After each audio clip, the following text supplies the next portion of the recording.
Good morning, students. Today we are discussing about computer system organization.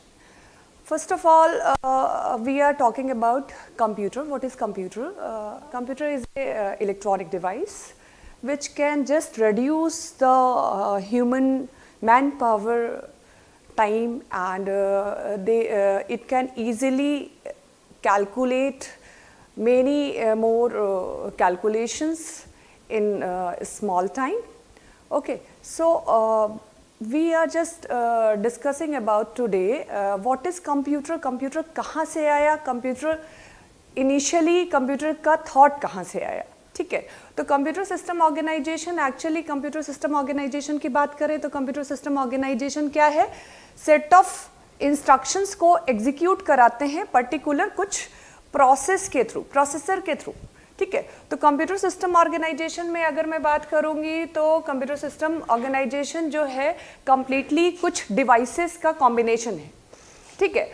Completely devices का combination, that means कुछ input devices होंगी, कुछ output devices होंगी, और हमारा मेनली एक प्रोसेसर होगा जो हमारा इनपुट डेटा है उसको उस प्रोसेसर के थ्रू प्रोसेस करके हम आउटपुट में कन्वर्ट करेंगे, ठीक है. सो स्टूडेंट, इनिशियली हम बात करेंगे evolution of computer architecture.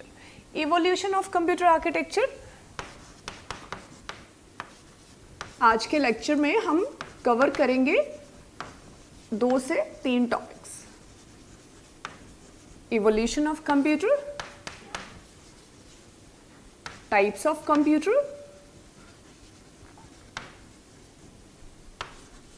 And basic structure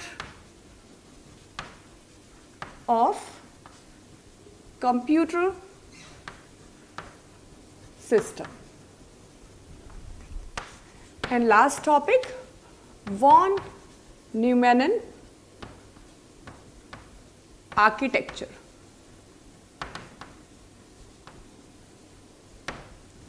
so initially हम बात करें इवोल्यूशन ऑफ कंप्यूटर आर्किटेक्चर, तो एक्चुअली कंप्यूटर का थॉट रिसर्चर्स के पास कैसे आया. तो इवोल्यूशन की बात मैं करूंगी तो इवोल्यूशन एक्चुअली सबसे पहले एबैकस एक डिवाइस था, चाइना वाले यूज करते थे. एबैकस डिवाइस के थ्रू हम इजीली किसी भी लार्जेस्ट नंबर के बीच में कुछ भी कैलकुलेशन परफॉर्म कर पा रहे थे, ठीक है. तो एबैकस सबसे पहले था जिसकी वजह से कंप्यूटर सिस्टम बनाने का एक थॉट आया, और ये टाइम है 3000 BC की. उसके बाद इवोल्यूशन में हमारे 0th generation computer system design किए गए, जिन्हें हम क्या बोलते थे? मैकेनिकल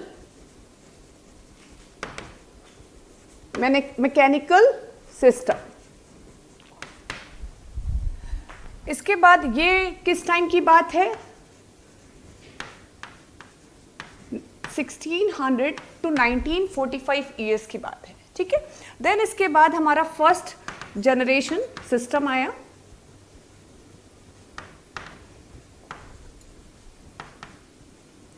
फर्स्ट जनरेशन सिस्टम का मतलब क्या है?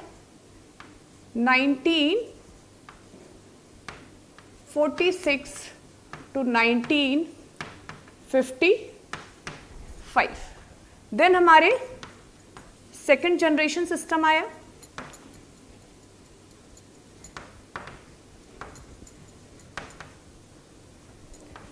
ये टाइम जो था 1956 to 1965 का टाइम था.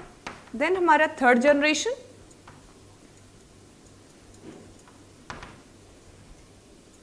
थर्ड जनरेशन का जो टाइम था वो था 1966 to 1975.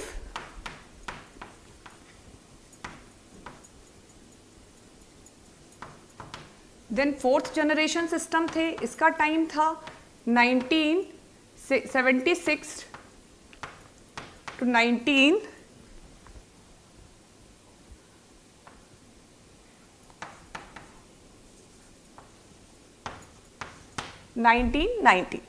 Then last थी 5th जनरेशन.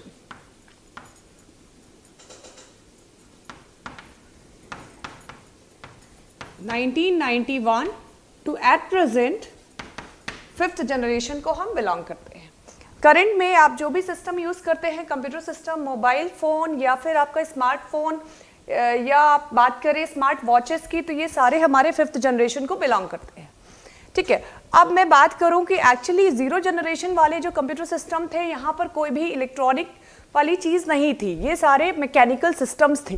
देन हमारा 1st जनरेशन सिस्टम आया। 1st जनरेशन सिस्टम जो है, यहाँ पर वैक्यूम ट्यूब्स यूज़ होते थे। तभी आप लोगों ने सुना होगा ऐसा कि इनिशियल लेवल में जो हमारे कंप्यूटर सिस्टम थे वो सारे रूम के साइज के थे। रूम के साइज थे, क्यों थे? क्योंकि वहां पर वैक्यूम ट्यूब्स यूज होते थे। वैक्यूम ट्यूब्स कुछ ग्लास के ट्यूब्स होते हैं, उस ग्लास ट्यूब्स के थ्रू हमारे जो इलेक्ट्रॉनिक सिग्नल्स होते हैं वो इजीली पास होते हैं। ठीक है, तो जो हमारे 1946 टू 1955 वाला जो टाइम था, इस टाइम पर जो सिस्टम थे वो वैक्यूम ट्यूब्स का यूज करते थे।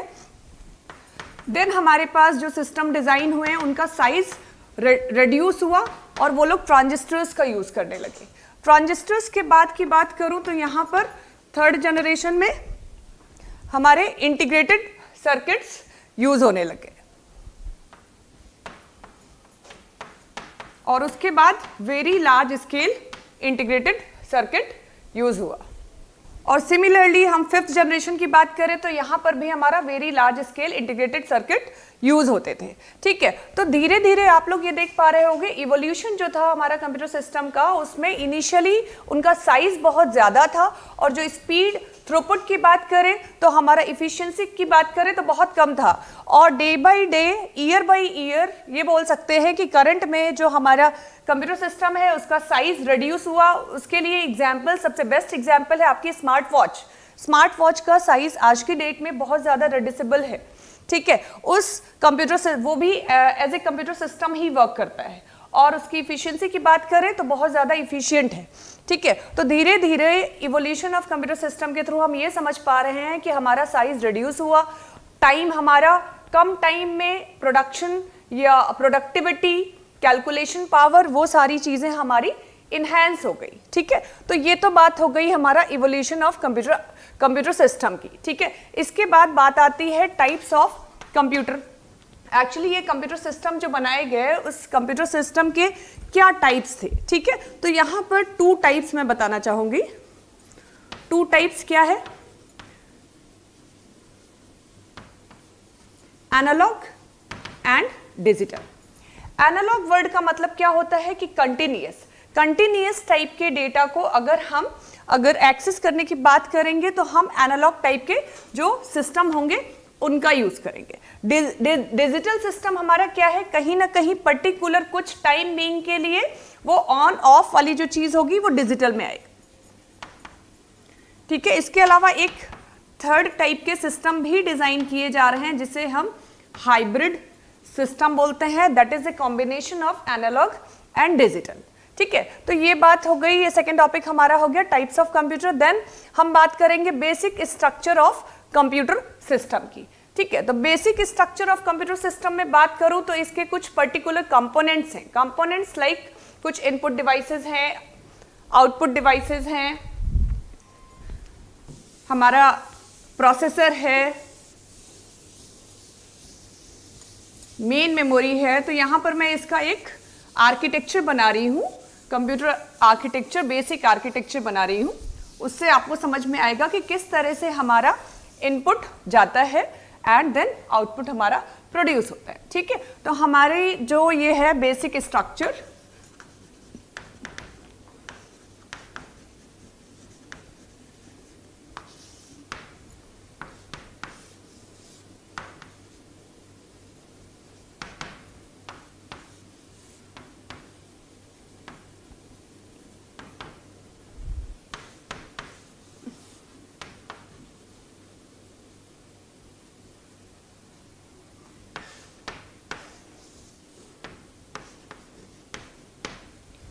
ठीक है, ये हमारे 4 बेसिक कंपोनेंट्स हैं, input device, output device, memory and central processing unit. ठीक है, अब सीपीयू जो है, सीपीयू क्या क्या कंसिस्ट करता है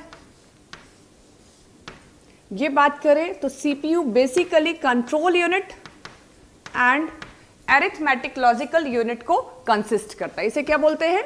कंट्रोल यूनिट, और ये होता है हमारा अरिथमेटिक लॉजिकल यूनिट, ठीक है। और ये है हमारा central processing unit. Central processing unit, इसे हम क्या बोलते हैं? ब्रेन ऑफ द कंप्यूटर बात करते हैं, ठीक है। ब्रेन ऑफ द कंप्यूटर हमारा सीपीयू हुआ। मेमोरी जो है, जितना भी हमारा स्टोरेज होता है, ठीक है, किसी भी डेटा का स्टोरेज है। सपोज आजकल अगर मैं बात करूं, आपको कोई भी मूवी है, मूवी स्टोर करना है, तो मूवी स्टोर करने के लिए कोई स्पेस चाहिए ना। तो जो स्पेस चाहिए होती है कंप्यूटर सिस्टम के अंदर, उसे हम क्या बोलते हैं? मेमोरी, ठीक है। तो मेमोरी भी हमारे पास कई तरह की होती है, ठीक है, वो अभी नेक्स्ट में बात करेंगे। और फिलहाल आप अब बात करें इनपुट डिवाइस और आउटपुट डिवाइस। तो कंप्यूटर सिस्टम में आप देखते होंगे आपका लाइक माउस है, कीबोर्ड है, ठीक है, आपका माउस, कीबोर्ड, ये सारे आपके क्या हुए? इनपुट डिवाइसेस हो गए। इनको आपस में इस टाइप से, ये सारे आपस में इस टाइप से कनेक्टेड होते हैं, ठीक है। इनपुट डिवाइस क्या चीज होती है? लाइक आपका माउस है, कीबोर्ड है, ठीक है। और आउटपुट डिवाइस की बात करूं तो हमारा डिस्प्ले, मॉनिटर है, प्रिंटर है, ठीक है, ये सारे हमारे आउटपुट डिवाइसेस होते हैं, ठीक है। मेमोरी जो होती है हमारे कंप्यूटर सिस्टम में, अगर मेमोरी की बात करें तो मेमोरी हमारे पास दो तरह से होती है। फर्स्ट होती है हमारी प्राइमरी मेमोरी, और सेकंड होती है सेकेंडरी मेमोरी। अब ये प्राइमरी मेमोरी और सेकेंडरी मेमोरी, इन दोनों में डिफरेंस क्या है? ठीक है, तो प्राइमरी मेमोरी, सेकेंडरी मेमोरी में डिफरेंस बताने के लिए मैं ये बोलना चाहूंगी, जो भी चीजें कंप्यूटर सिस्टम अपने डेटा को प्रोसेस करने के लिए रन टाइम में मेमोरी एलोकेट कराता है, वो हमारे सब प्राइमरी मेमोरी है। सेकेंडरी मेमोरी हमारी क्या होती है? लाइक हमारा हार्ड डिस्क है, हमारी यूएसबी ड्राइव है, या फिर सीडी है, डीवीडी है, टेप ड्राइव्स है, मैग्नेटिक डिस्क है, ऑप्टिकल डिस्क है, ये सारा हमारा सेकेंडरी मेमोरी को बिलोंग करता है, ठीक है। तो प्राइमरी मेमोरी हमारे पास दो तरह से मैं बात करूं तो एक होता है हमारा रैम और दूसरा होता है रोम। रैम क्या है हमारा? रैंडम एक्सेस मेमोरी, और रोम जो होता है ये होता है हमारा रीड ओनली मेमोरी, ठीक है। और अब रैम और रोम, इन दोनों में डिफरेंस बताने के लिए पहले मैं ये सेकेंडरी मेमोरी डिफाइन कर दूं। इसमें है हमारे पास hard disk, magnetic tape, optical disc,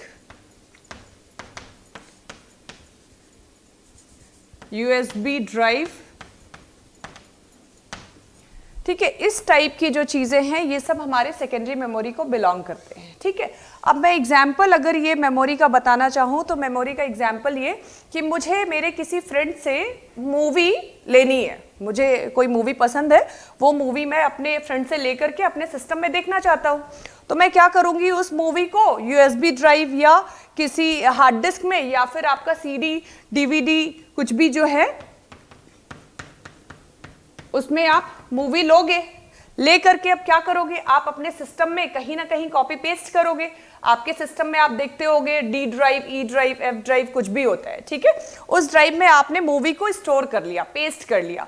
अब बात आती है कि एक्चुअली वो मूवी हमारे पास आ तो गई, लेकिन उस मूवी को हम एग्जीक्यूट कैसे कराएं, ठीक है। तो मूवी एग्जीक्यूट कराना है, दैट मीन्स आपको कोई ना कोई मूवी के लिए वीडियो प्लेयर चाहिए। अगर आपके पास वीएलसी मीडिया प्लेयर है, ठीक है, वीएलसी मीडिया प्लेयर है, दैट मीन्स कि वो कहीं ना कहीं इंस्टॉल होगा आपके कंप्यूटर सिस्टम में, ठीक। अब वीएलसी मीडिया प्लेयर जो आपका है, अगर आप उसको उस मूवी को open with VLC media player करते हो तो रन टाइम में जो मूवी को हमें प्ले करना है, रन टाइम में कोई ना कोई मेमोरी को एलोकेशन चाहिए। कोई भी चीज हार्ड डिस्क में स्टोर होती है तो वो अपना जितना भी उसका साइज होता है, सपोज आपके पास 100 MB का कोई वीडियो है तो वो तो हार्ड डिस्क में आपके स्टोर रहेगा, लेकिन वो 100 MB का वीडियो अगर आपको प्ले करना है, ठीक है। तो प्ले करते टाइम आप क्या करोगे, आपको रन टाइम में मेमोरी का एलोकेशन चाहिए, जिसे हम बोलते हैं random access memory. Random access memory run कोई भी चीज, जैसे व्हाट्सएप है, व्हाट्सएप को आप क्या करते हो, व्हाट्सएप को क्लिक करते हो, व्हाट्सएप तो इंस्टॉल है ही ना आपके पास ऑलरेडी, पर व्हाट्सएप इंस्टॉल होने के बाद अगर आप उसको क्लिक करते हो, जब आपका ओपन होता है, आपकी चैट ओपन होती है, ठीक है, उस टाइम पर जो रन टाइम में मेमोरी एलोकेट होती है किसी चीज को एग्जीक्यूट कराने के लिए, वो मेमोरी होती है रैंडम एक्सेस मेमोरी। ठीक है, तो रैंडम एक्सेस मेमोरी हमेशा रन टाइम में कोई भी चीज हमें एग्जीक्यूट करानी है तो वहां पर एलोकेट होगी। ठीक, देन हमारे पास ये सेकंड आप देख रहे होगे प्राइमरी मेमोरी का टाइप है रीड ओनली मेमोरी। तो रीड ओनली मेमोरी क्या होता है, रीड ओनली मेमोरी पर उसका नाम ही जैसे आप देख रहे हैं ना, रीड ओनली मेमोरी, इसमें हम कोई भी चीज राइट नहीं कर सकते। ये रीड ओनली मेमोरी जो कंप्यूटर मैन्युफैक्चरर होता है उसके पास उसका एक्सेस होता है। जब भी आप सीपीयू का बटन दबाते हैं और आपके सीपीयू के साथ साथ उससे अटैच जितने भी डिवाइसेस है, लाइक कीबोर्ड है, माउस है, प्रिंटर, वो सारे के सारे एक्टिव हो जाते हैं। ठीक है, ऑन करते ही मॉनिटर, ये सारा एक्टिव होता है। तो एक्टिव होता है दैट मीन्स उसके लिए भी कोई ना कोई सॉफ्टवेयर होगा, तो वो कंप्यूटर मैन्युफैक्चरर जो सॉफ्टवेयर होता है उसको इंस्टॉल करता है रीड ओनली मेमोरी के अंदर, रोम के अंदर। तो रोम के ऊपर कोई भी चीज जो हमारा पर्सन है, यूजर है, वो कुछ नहीं कर सकता। मैन्युफैक्चरर जो है केवल वही उस पर ड्राइवर्स के सॉफ्टवेयर जो होते हैं, ये सारे सॉफ्टवेयर हमारे रीड ओनली मेमोरी के अंदर इंस्टॉल्ड होते हैं। ठीक है, तो रीड ओनली मेमोरी पर हमारा कोई एक्सेस नहीं होता है और रैंडम एक्सेस मेमोरी जो है रन टाइम में मेमोरी को एलोकेट करने के लिए यूज किया जाता है। ठीक, अब अभी वर्ड मैंने यूज किया सॉफ्टवेयर, तो कुछ लोगों को हो सकता है ये भी डाउट हो कि एक्चुअली ये सॉफ्टवेयर क्या है, हार्डवेयर क्या है। तो लेमैन वे में अगर मैं बात करूं तो हमारा सॉफ्टवेयर क्या होता है, छोटा बच्चा तो यही बोलता है जिसे हम टच नहीं कर सकते हैं, हार्डवेयर वो होता है जिसे टच कर सकते हैं। तो ये एक डिफरेंस सिंपल सा सबको पता ही होता है। ठीक है, पर बेसिकली अगर मैं बात करूं तो सॉफ्टवेयर क्या है, सॉफ्टवेयर है हमारा सेट ऑफ इंस्ट्रक्शन।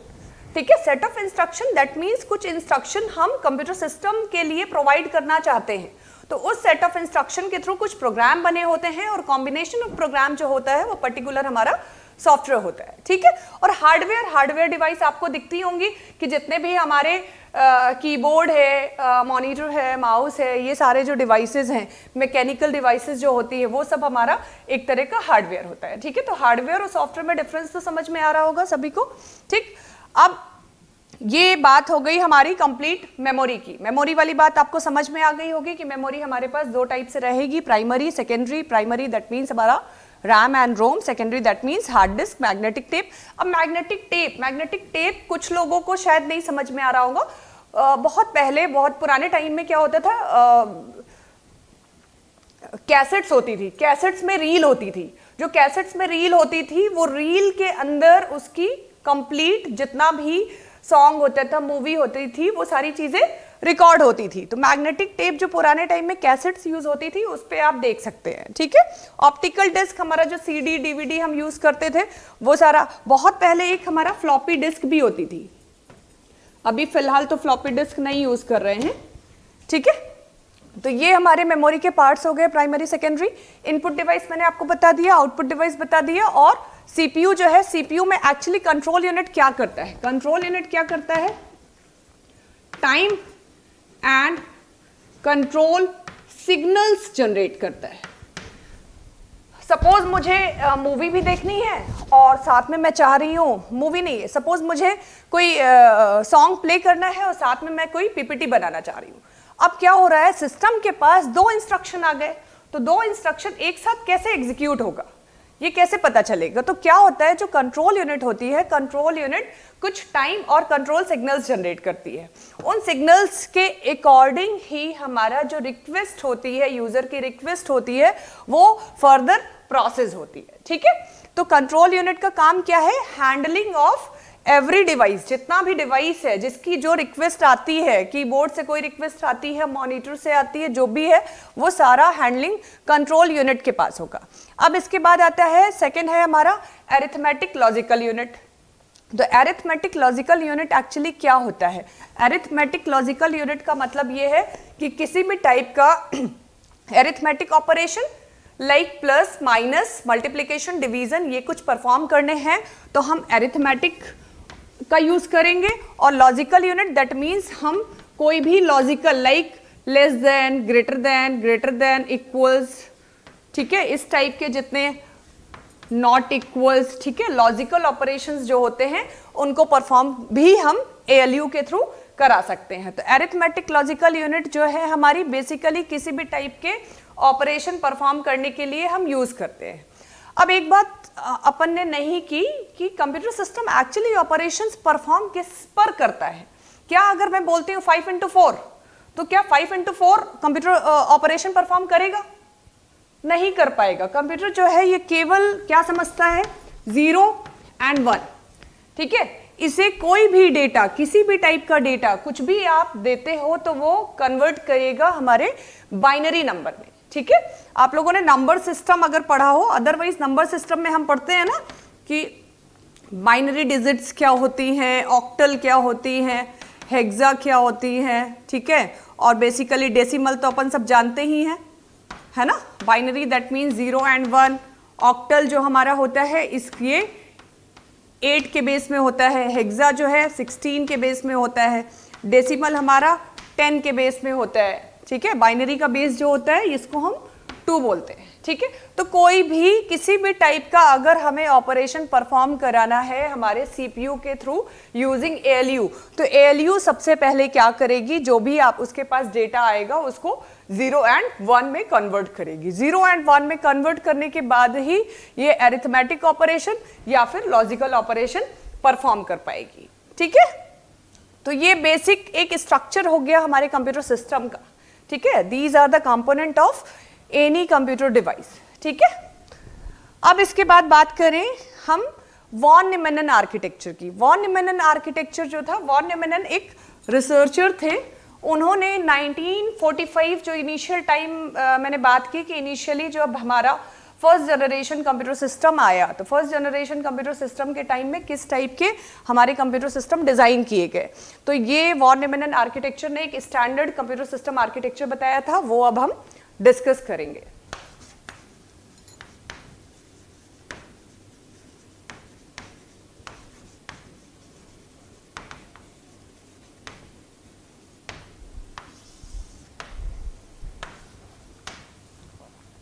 ये वॉन न्यूमैन रिसर्चर थे, इन्होंने एक जनरल आर्किटेक्चर दिया था कि किस तरह से हमारे इनपुट आउटपुट डिवाइसेस और मेमोरी और कंट्रोल यूनिट एक दूसरे के साथ कनेक्टेड होते हैं।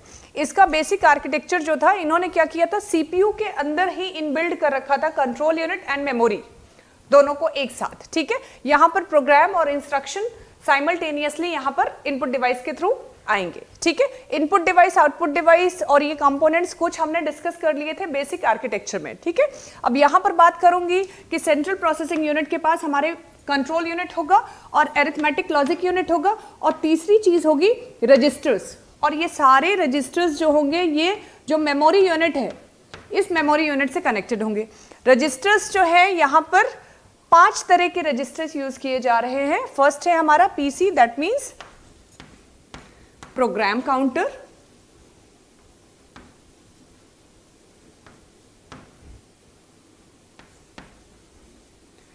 CIR है करंट इंस्ट्रक्शन रजिस्टर, देन है हमारा AC एक्यूमुलेटर, ठीक है। फिर है हमारा MAR memory address register,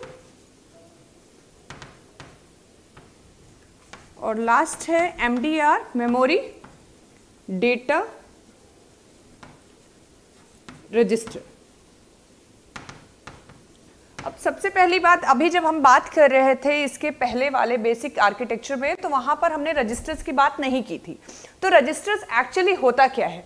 register एक तरह से 1 बिट स्टोरेज डिवाइस है जो बहुत ही फास्ट डेटा को प्रोसेस करता है।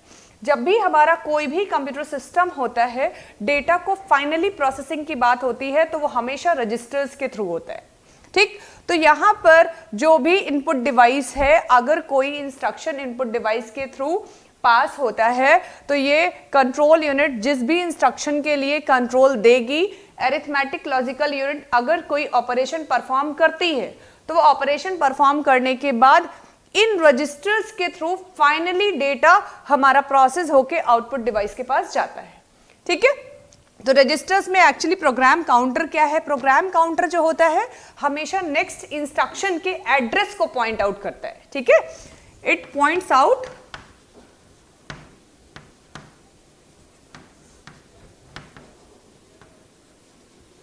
To the address of next instruction. ठीक है, ये एक तरह का काउंटर होता है जिसमें ये रहता है कि ये जो एग्जीक्यूट हो रहा है उसके बाद नेक्स्ट इंस्ट्रक्शन हमारा कौन सा एग्जीक्यूट होने वाला है उसके एड्रेस को पॉइंट आउट करता है प्रोग्राम काउंटर।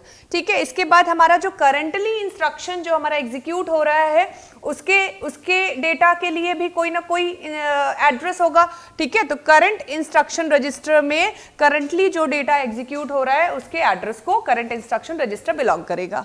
एक्यूमुलेटर हमारे पास एक ऐसा एक्यूमुलेटर एक टाइप का ऐसा डिफॉल्ट रजिस्टर होता है। ठीक है, कभी कोई डेटा के लिए अगर कोई रजिस्टर एलोकेट नहीं होता है तो हम सेफ साइड एक एक्यूमुलेटर रखते हैं। ठीक है, इस एक्यूमुलेटर में डेटा को हम प्रोसेस कर सकते हैं। मैं एक बात करूं कि मुझे 5 और 4 इसमें क्या परफॉर्म करना है? सम परफॉर्म करना है। तो सम परफॉर्म करना है दैट मीन्स रजिस्टर R1 के अंदर हमने 5 डाला और रजिस्टर R2 के अंदर 4 डाला। ठीक है, और जो सम परफॉर्म होगा ये हो सकता है कोई R3 हो, R3 के अंदर R1 प्लस R2 इस टाइप से ऑपरेशन हमारा सम का परफॉर्म हो। ठीक है, लेकिन सपोज हमारे पास रजिस्टर केवल एक ही है। ठीक है, तो डिफॉल्ट रजिस्टर वहां पर हम एक्यूमुलेटर का यूज करते हैं। ठीक है, तो डिफॉल्ट रजिस्टर एक हमारे पास ऑलरेडी अवेलेबल होता है कि अगर रजिस्टर्स हमारे पास कम हैं तो हम एक्यूमुलेटर का यूज कर सकते हैं। अब ये मेमोरी एड्रेस रजिस्टर और मेमोरी डेटा रजिस्टर्स क्या होते हैं कि जो भी जिस मेमोरी पर डेटा है उस डेटा के एड्रेस को बिलोंग करने के लिए हमारा मेमोरी एड्रेस रजिस्टर होता है और मेमोरी डेटा रजिस्टर जो होता है इसमें पर्टिकुलर वो डेटा होता है। ये बात समझने के लिए आप ऐसे समझ सकते हो कि ये हमारे पास मेमोरी यूनिट है। ठीक है, इस मेमोरी यूनिट के अंदर 0 to 64, 0 to 63। ठीक है, अगर 64 बिट के हमारे पास स्पेसिंग है इस मेमोरी में और मेरा डेटा A पड़ा हुआ है यहाँ पर सपोज 13 पर। ठीक है, तो ये जो 13 होगा ये 13 क्या होगा? MAR में ये 13 एड्रेस होगा। ठीक, और मेमोरी डेटा रजिस्टर के अंदर क्या होगा? 13 के अंदर जो डेटा की वैल्यू है सपोज A वैल्यू है तो ये A हमारा मेमोरी डेटा रजिस्टर के अंदर स्टोर होगा। ठीक है, एक चीज और मैं यहाँ पर बताना चाहूंगी कि एक्चुअली मेमोरी का कैसे मेमोरी में डेटा का फ्लो मेमोरी के थ्रू कैसे होता है इसको हम समझ सकते हैं मेमोरी हायरार्की के थ्रू। ठीक है, इसके बाद जस्ट मैं मेमोरी हायरार्की बता रही हूँ। अभी यहाँ तक ये बात तो सबको समझ में आ रही होगी कि वॉन न्यूमैन आर्किटेक्चर में क्या है। जिस तरह से हमारा बेसिक कंप्यूटर आर्किटेक्चर्स के कंपोनेंट थे इनपुट डिवाइस, आउटपुट डिवाइस और हमारा मेमोरी और प्रोसेसर, वैसा ही सिंपल यहाँ भी है। बस यहाँ पर क्या था जो इन्होंने डिजाइनिंग की थी वॉन न्यूमैन ने, उन्होंने क्या किया था सीपीयू के अंदर ही मेमोरी यूनिट और हमारा कंट्रोल यूनिट ALU ये सारे कंबाइन एक सीपीयू यूनिट डिजाइन की थी और इनके साथ में अलग अलग सबके लिए कुछ रजिस्टर्स दिए थे। ठीक है, अब मैं अगर नॉर्मल बात ये करूं तो आप लोग जब सिस्टम अपना परचेज करने जाते हैं, लैपटॉप परचेज करने जाते हो तो आप देखते हो ना कि कितने बिट का रजिस्टर है। आप अगर अपना कॉन्फ़िगरेशन भी देखोगे तो आप देखोगे 1 TB की हार्ड डिस्क, ठीक है, 2 GB की रैम, ऐसा देखते हो ना, 4 GB रैम है। रजिस्टर सिस्टम हमारा 32 बिट है कि 64 बिट है? तो 32 बिट अगर सिस्टम है दैट मीन्स कि फाइनली जो डेटा प्रोसेस होगा, अगर आपकी मूवी 100 MB की है तो वो 100 MB अपने को दिखता तो है कि एक साथ ऐसा प्ले हो रहा है, पर एक्चुअली वो 100 MB मूवी एक साथ प्ले नहीं हो सकती। रजिस्टर का जो साइज होता है उस साइज के अकॉर्डिंग ही मूवी प्ले होगी। अगर रजिस्टर हमारे पास 32 बिट का है आपके लैपटॉप में तो वन टाइम में ओनली 32 बिट का उस वीडियो का स्लॉट प्ले होगा। अगर 64 बिट का है तो 64 बिट का जो मूवी का साइज होगा केवल उतना ही प्ले होगा। ठीक है। तो जब भी आप कंप्यूटर सिस्टम परचेज करने जाते हैं तो आप उसका जो कॉन्फ़िगरेशन देखते हैं तो हम देखते हैं 128 बिट वाला सिस्टम है, अरे इसका तो स्पीड अच्छा होगा। तो ऑब्वियस है ना कि कोई भी चीज़ जो फाइनल प्रोसेस हो रही है अगर उसका साइज ज़्यादा है तो फाइनली 128 के स्लॉट को अगर हम प्रोसेस करेंगे तो जल्दी प्रोसेस होगा। अब यही छोटे छोटे स्लॉट्स 32 बिट के अगर अपन करेंगे तो वो इतनी जल्दी प्रोसेस नहीं हो पाएगा। ठीक है, तो इस चीज को और समझाने के लिए मैं मेमोरी हायरार्की बताती हूँ। वॉन न्यूमैन आर्किटेक्चर तो सिंपल सा था, इसके अंदर जो रजिस्टर्स है, रजिस्टर का कॉन्फ़िगरेशन है, ये थोड़ा सा जनरल लेवल में यहाँ पर समझिए। नेक्स्ट में जब रजिस्टर ट्रांसफर लैंग्वेज पढ़ेंगे तो उस टाइम पर और चीजें क्लियर हो जाएंगी। ठीक है, इसके बाद जस्ट मेमोरी हायरार्की बता रही हूँ। मेमोरी हायरार्की आप देखिए,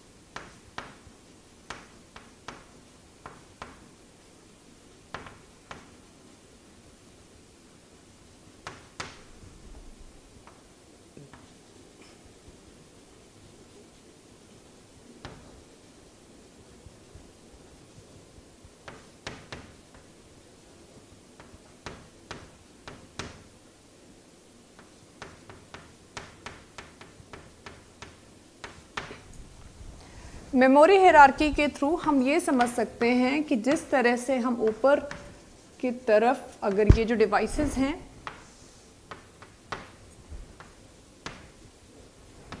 अगर स्पीड की बात करेंगे तो हम सेकेंडरी मेमोरी के थ्रू अगर रजिस्टर के साथ की तरफ जाएंगे तो हमारा स्पीड जो है वो हाईएस्ट होती जाएगी। ठीक है, और अगर साइज की बात करेंगे तो जैसे जैसे हम रजिस्टर के थ्रू नीचे आते जाएंगे सेकेंडरी मेमोरी की तरफ तो हमारा जो साइज होगा वो इंक्रीज होता जाएगा। ठीक है, आप देखते भी होंगे कि अपने लैपटॉप में आपका जो हार्ड डिस्क का साइज है वो सबसे ज्यादा है। कभी ऐसा देखा कि रैम जो है वो 1 TB की हो और आपकी हार्ड डिस्क जो है 512 MB ही हो? ऐसा नहीं होता है ना। तो ऐसा आप देखते होंगे कि जो हार्ड डिस्क होती है उसका साइज अगर हमारे पास 1 TB है तो हो सकता है जो रैम है उसका साइज 4 GB ही हो। इस टाइप का कॉन्फ़िगरेशन होता है। कैशे जो होती है, कैशे एक स्पेशल टाइप की मेमोरी है और ये रैम का ही एक पार्ट होती है और फास्ट एक्सेस के लिए रजिस्टर यूज करता है। क्या होता है कि जब आप रैम में आपने क्या किया हुआ है, बहुत सारे आप टैब ओपन कर लेते हो, लाइक जीमेल भी ओपन कर लिया और आपने यूट्यूब भी ओपन कर लिया, ऐसे बहुत सारे टैब ओपन कर लेते हो। या फिर मोबाइल फ़ोन में बात करूं तो आपने व्हाट्सएप और आपने दूसरा इंस्टा, ये सारा आपने एक साथ क्लिक कर रखा है। तो रैंडम एक्सेस मेमोरी मतलब ये सारा इंस्टॉल कहाँ पर होता है? आपका इंस्टाग्राम, व्हाट्सएप ये सब इंस्टॉल होता है आपके हार्ड डिस्क में। हार्ड डिस्क में इंस्टॉल तो है लेकिन जब आप क्लिक करते हो तो रन टाइम में जो मेमोरी एलोकेट होती है वो होती है हमारे रैम में। ठीक है, अब रैम में एक साथ 3 इंस्ट्रक्शन आ गई, व्हाट्सएप, इंस्टा, फेसबुक, 3 इंस्ट्रक्शन आ गई। तो एक्चुअली 3 इंस्ट्रक्शन में रजिस्टर किसको पहले प्रोसेस करे ये रजिस्टर को नहीं समझ में आएगा। तो मेमोरी मैपिंग स्कीम के थ्रू यहाँ पर कैशे में डेटा जाता है 1 by 1। यहाँ कुछ प्रियोरिटी एल्गोरिथम्स भी लगाई होती है।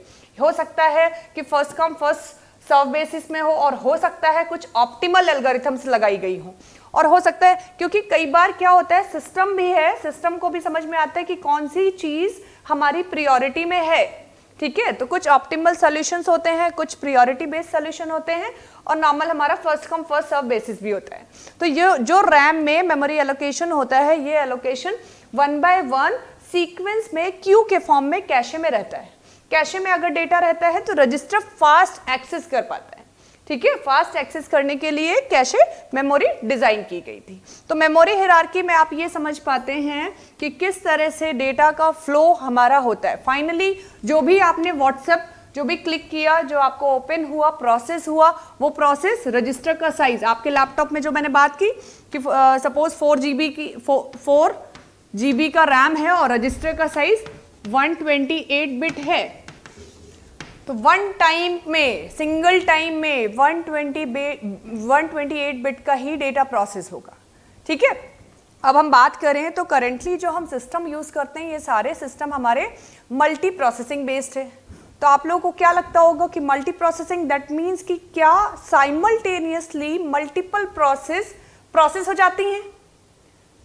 क्या लगता होगा? नहीं होती। मल्टीपल प्रोसेस साइमल्टेनियसली प्रोसेस नहीं होती। वो अपनी आईज में ऐसा फील आता है कि ये एक साथ प्रोसेस हो रहा है, लेकिन कुछ नैनो सेकेंड की कंटेक्स्ट स्विचिंग होती है। ठीक है, वो नैनो सेकेंड की जो कंटेक्स्ट स्विचिंग होती है उसकी वजह से ही प्रॉब्लम नहीं आता कोलिजन का।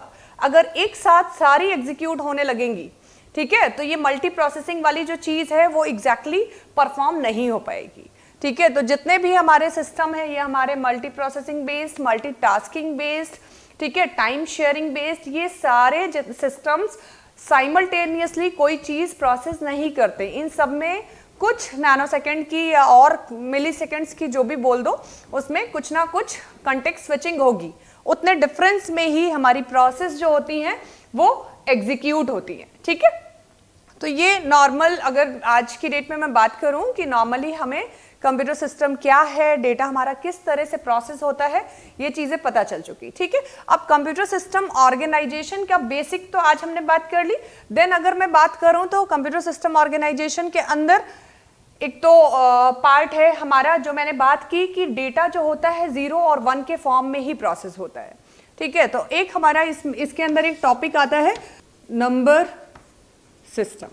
ठीक है, इस नंबर सिस्टम के अंदर हमें क्या क्या पढ़ना होता है कि एक्चुअली डेसिमल वैल्यूज क्या होती हैं और डेसिमल का बाइनरी में कन्वर्जन कैसे होता है। अगर कोई बाइनरी वैल्यू गिवन है तो हम डेसिमल में कैसे कन्वर्ट करेंगे। अगर बाइनरी के साथ साथ जैसे ऑक्टल और हेक्सा है, ऑक्टल और हेक्सा वैल्यूज भी हमारा कंप्यूटर सिस्टम प्रोसेस करता है, डेसिमल को प्रोसेस नहीं करता है। तो इनमें जो कन्वर्जन होते हैं, ये कन्वर्जन वाली चीजें सारा हम नंबर सिस्टम में कवर करते हैं। ठीक है, तो बाइनरी और डेसिमल का कन्वर्जन सिंपल, आप लोग ये इतना तो समझते ही होंगे, लाइक कि 0 एंड 1। 0 दैट मीन्स हम इसको नो बोल सकते हैं और 1 को यस बोल सकते हैं। कुछ भी इस टाइप के रिप्रेजेंटेशन हम रख सकते हैं। तो नंबर सिस्टम के अलावा हमें इनपुट डिवाइसेस पढ़नी होती हैं कि इनपुट डिवाइसेस जो हैं आपस में अगर कनेक्टेड हैं प्रोसेसर के साथ, अगर आईओ डिवाइस कनेक्टेड है, IO device that means input या आउटपुट, अगर कीबोर्ड हमारा इनपुट है, आउटपुट हमारा मॉनिटर है, तो ये डिवाइसेस अगर प्रोसेसर के साथ कनेक्टेड हैं तो ये डायरेक्टली कनेक्ट एक्चुअली नहीं होती। इनके बीच में जितना मैंने डिजाइन बताया था, इनके बीच में कुछ इंटरफेसेस होते हैं। ठीक है, तो इंटरफेसेस क्यों? क्योंकि हमारे कीबोर्ड की वो प्रोसेसिंग स्पीड नहीं होती है, पर प्रोसेसर जो है सीपीयू, उसका प्रोसेसिंग स्पीड बहुत ज्यादा होती है। तो उन दोनों के बीच में बैलेंस बनाने के लिए कुछ इंटरफेसेस का यूज करते हैं। ठीक है, तो वो इंटरफेसेस हम कवर करेंगे। देन हमारा मेमोरी की बात आएगी कि एक्चुअली ये डेटा, जैसे यहाँ पर मैंने बात की ना कि रैम से उठ करके कैशे में जाता है, तो मेन मेमोरी और कैशे के बीच में कुछ मैपिंग स्कीम्स होती हैं, direct mapping, associative mapping, set associative mapping, ये सब स्कीम्स होती हैं, वो बात करेंगे।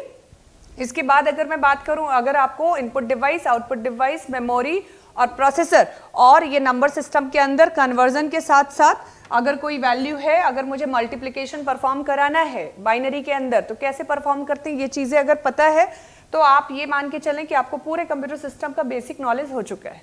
देन हम मल्टी प्रोसेसर या टाइम शेयरिंग सिस्टम, इस टाइप के सिस्टम्स की बात करेंगे। ठीक है, दैट्स इट फॉर टुडे।